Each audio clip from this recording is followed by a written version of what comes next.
Hello, everyone. Um, my official title is Nerd in Chief, so I'll be leaning deeply into that title today and focusing on breaking through the chaos, keys to winning at the modern shelf. So obviously, over the last decade, there's been tremendously more stuff going on in the spirits industry.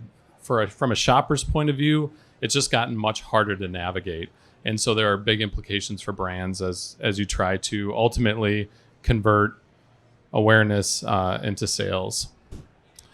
So shopper mindsets when they get to the shelf and ultimately kind of what a package needs to do varies based on the situation. So with some categories, a shopper may show up at the shelf and just say, I need a product that kind of follows from this section. So your package ultimately needs to be seen. It needs to get attention. It needs to communicate the unique benefits of what it's offering. And that, in theory, should translate to being wanted kind of by the right audience. And then ultimately, if your product delivers, then they'll want it again because it was great. The seen, understood, and wanted is largely all happening non-consciously. And then the wanted again is after the experience. For some categories there, it's far more complicated. And spirits is one of these categories. Pet food, beauty, there are others like this as well. But exposure may happen anywhere, and I'll talk more about that. But kind of wherever they encounter your brand or product, it's away from the shelf. And that want that happens as a result of that exposure also is away from the shelf, meaning both of those are desires, but they're not tied to purchase yet. What you need then is somebody to be in a store, and this is especially true for spirits, in a store thinking about that latent want that they've experienced, let's say, a week earlier, and then be able to tie that to your specific product on the shelf. At that point, then they can purchase it, and if the product is good, they'll buy it again. This is easier said than done because life is crazy, right? So it's like the idea of like, what does this exposure look like? Could take place social media, like short form video on TikTok where you're just like browsing and kind of mindlessly looking, and then something sparks an interest and an awareness, and you can kind of just like carry that forward. Maybe you're at a store shopping, but on a different mission. So you see something, it's intriguing, but not something you're going to buy that day. Maybe you're at a friend's house, you see something in the cooler, or they're talking about something, or maybe you're out, right? So you're out at a restaurant, seeing something on a menu, or being inspired, kind of watching a mixologist do their thing and seeing the full spread of bottles behind you. Wherever this exposure and kind of interest lies, ultimately you show up at the shelf and suddenly it feels hard. You're like, wait, what was that brand? Did it start with a G? Or, it feels like it should be simpler to this. And this picture's a little blurry on the side of the screen. And Scotch is even harder because they're secondary packaging. But the reality is suddenly there's a lot of friction in taking what felt clear kind of in the initial exposure to ultimately purchase. And friction in this means either they'll buy maybe a competitor, or they're more likely to be, or they're actually more likely to buy nothing. Because they're like, oh, I thought I had confidence to spend $50 on this, but now I don't actually know what it is. And if they're anything like me, there's no note taking that happens whatsoever. You just trust your brain to remember it, and it's unreliable.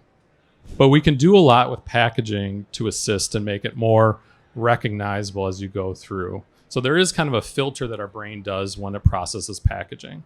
So it starts with form. So in a lot of cases, this is the structure of the bottle. And if you're lucky enough to have an iconic bottle, that's a nice leg up. Next, it goes to color. So in this case, Heineken, the bottle shape isn't that distinctive, but the color is very distinctive and tied to the brand. And so that makes it, again, easy for shoppers. Then we get to key visual. And again, these are not happening rationally. This is all happening non-consciously in the split second. Here we have Malibu's visual, and what's great about this, both is great for our brand identification and that brand promise of escape, tropical vacation, all that kind of stuff tied to a simple key visual. And then words. What I love about words is words are often tried to be used to overcome challenges with something not working in form, color, or key visual. But often this is the rational side, and therefore it's ineffective to overcome deficiencies in any of the three to the left. One of my favorite examples is a can of nacho cheese, like the kind of can you have to open with a can opener. And on the words was like premium cheese. Like there is nothing about the words premium cheese on there that will overcome the knowledge that this is garbage cheese because it's 99 cents and in a can. So words cannot overcome that which is assumed to be true or different kind of with the other three. All right. Here's a fun little exercise. Who can name the brands here? Anyone? Just shout them out. Tanqueray. Jack Daniels. Wow, you guys must be pros. This is really good stuff. All right, how about these ones? Can anyone name the brands of these? Like clearly no, right? So we grabbed some brands at random.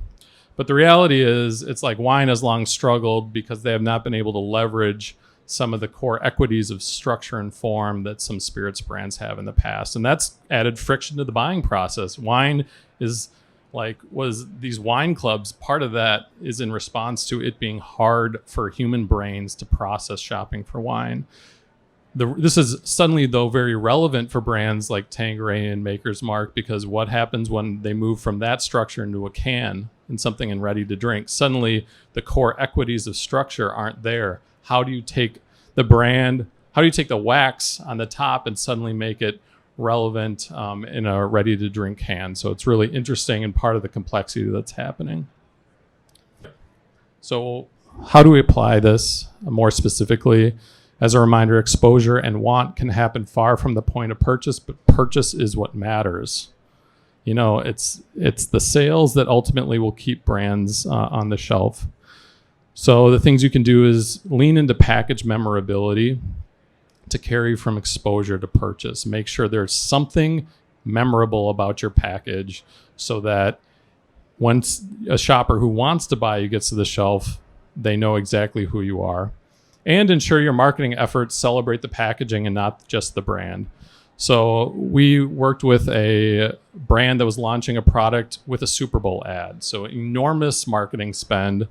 And that their commercial highlighted the package for the entire minute. It was like very action-packed, but it's like they knew that ultimately to make this spend worthwhile, people have to buy it off the shelf, and so they have to be able to recognize it. So more than entertainment, they celebrated that package with that multi-million-dollar spend. And shoppers face new levels of complexity from new competitors ready to drink, new benefits, and there are certainly implications for what you can do. Ultimately, your packaging has to work harder for you than it used to compete.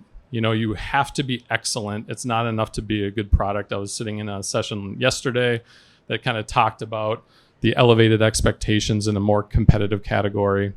In a chaotic category, simplicity is a currency unto itself. So if you can simply convey all the greatness of your brand and product, you are meaningfully better set up for success than if it's complicated.